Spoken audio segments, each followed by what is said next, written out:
నెల్లూరు జిల్లా అర్చక సమాఖ్య రేపనగా 8వ తేదీ సోమవారం రోజు మధ్యాహ్నం 1 గంటల నుంచి నెల్లూరు టౌన్లోని టీవీఎస్ కళ్యాణ సదన్ నందు అర్చక సమాఖ్య సర్వసభ్య సమావేశము నిర్వహించబడుతుంది. ఈ యొక్క సమావేశంలో ముందుగా మండల కమిటీ మెంబర్లని అంటే మండల కన్వీనర్ని నియమించడం జరుగుతుంది. ఆ యొక్క నియమించిన మండల కన్వీనర్ చేత ప్రమాణ స్వీకారం కూడా చేయించబడుతుంది.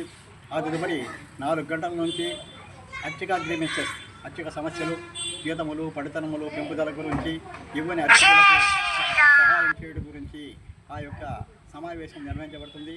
అర్చక గ్రీవెన్సెస్కు దేవాదాయ శాఖ జిల్లాలోని సహాయ కమిషనర్లు వారు మరియు ఇన్స్పెక్టర్లు, కార్యనిర్వహణాధికారులు అందరూ కూడా పాల్గొంటారు.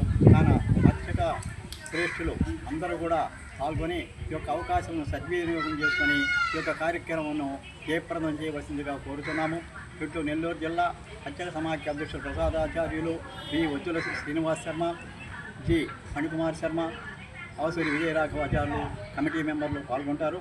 ఇట్లు అర్చక సమాఖ్య కార్యదర్శి డాక్టర్ యువి శేషాచార్యులు.